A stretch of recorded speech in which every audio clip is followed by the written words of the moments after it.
Imagine this.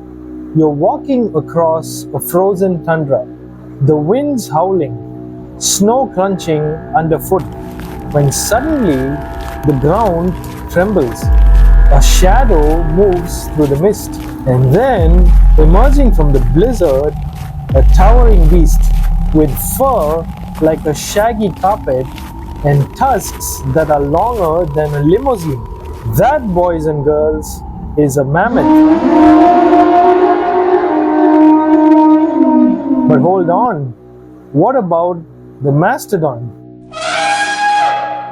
Didn't they roam the same Ice Age world?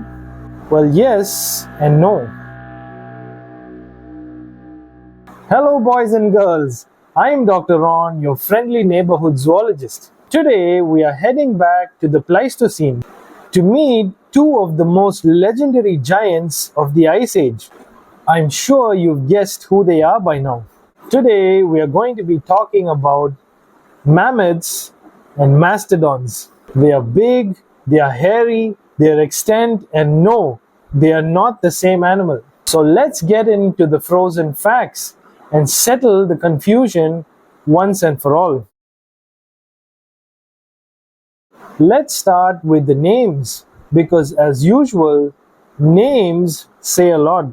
Mammoth probably comes from a Russian word mamont, thought to mean earth horn, since they were dug out of the ground like buried treasure. How about mastodon? This one's a bit weirder. Coined by Georges Cuvier, it means nipple tooth in Greek. Mastos for breast and odis for tooth, because their molars look like, well, a bunch of tiny udders.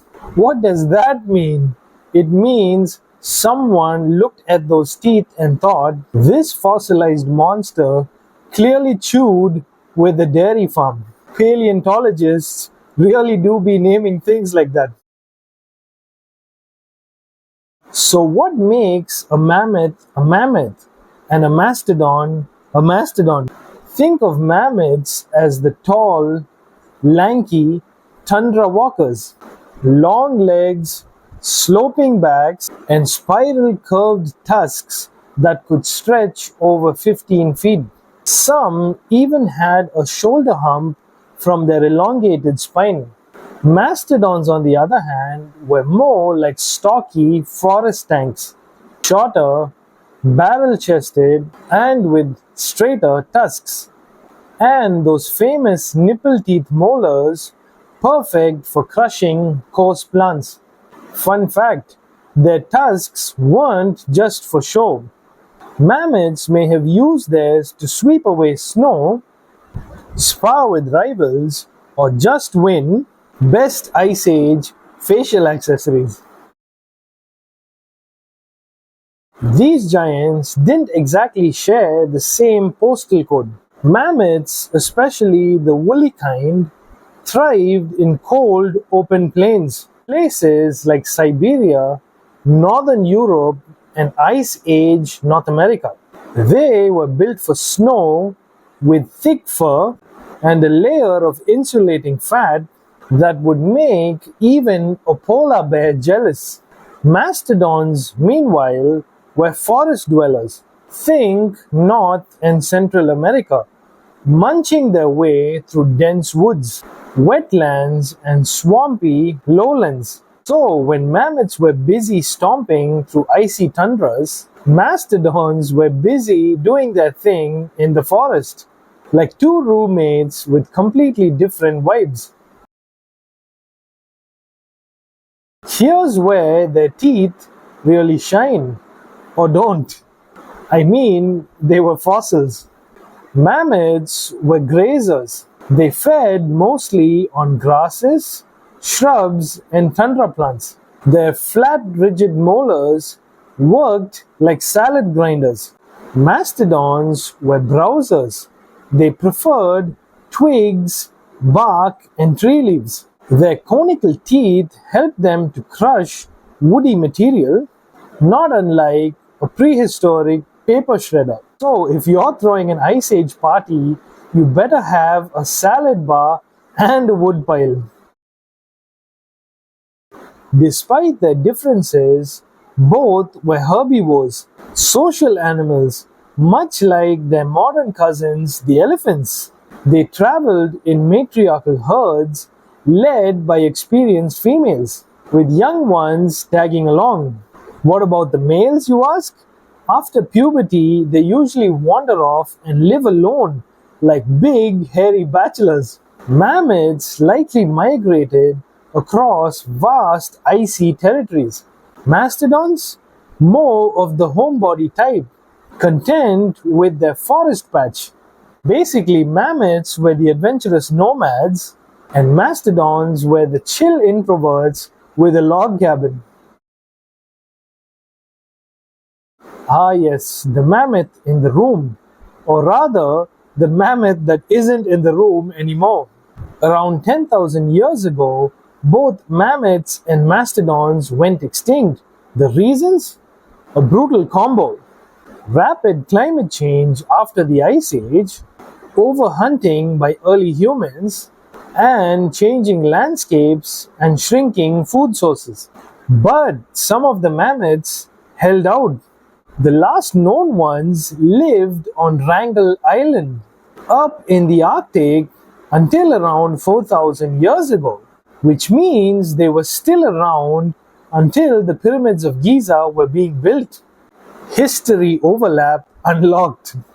Oh, and some frozen mammoths were found with buttercups in their stomach undigested. That suggests a sudden freeze, as in they were happily munching flowers in one moment and frozen solid the next. Nature really said, "Ice to meet you." Now, if you're still watching, you're probably one of my people. So here's some PhD flavored spice. Genetically, mammoths are about 99.96% identical to modern Asian elephants. That tiny 0.04%, it includes genes for fat insulation, woolly hair, and cold adaptation.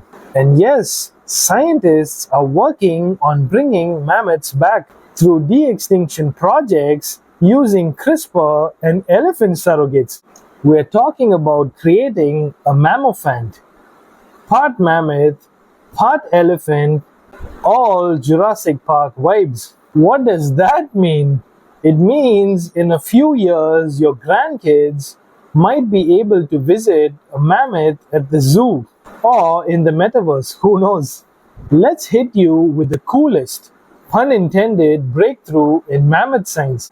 In 2025, a company called Colossal Biosciences announced a jaw-dropping achievement. They created genetically engineered mice with woolly mammoth genes. Yes, you heard that right. The woolly mice were made by inserting 7 mammoth genes into regular mice. Result, mice with long, wavy, woolly fur, enhanced fat storage, and superior cold tolerance. What does that mean? It means somewhere in a lab, a mouse is walking around like it just came back from a winter fashion show. Fabulous and freezing. This wasn't just for laughs. It's proof that mammoth genes work in living animals. Why is this huge? Because it's the first real step in resurrecting the woolly mammoth by creating an Asian elephant hybrid with woolly mammoth traits. Alright, let's thaw out what we just learned. Mammoths equal tall, tundra-loving grazers with rigid molars. Mastodons equal shorter, forest browsers with nipple-shaped teeth. Both are massive, hairy, majestic, but sadly now extinct. If this Ice Age adventure gave you chills in the best way, go ahead and smash that like button like a mastodon stomping through a swamp. Subscribe for more biology deep dives and hit that notification bell. Got questions? Comment them below. As always, I am Dr. Ron, your friendly neighborhood zoologist, signing off. Until next time, Stay curious, my friends.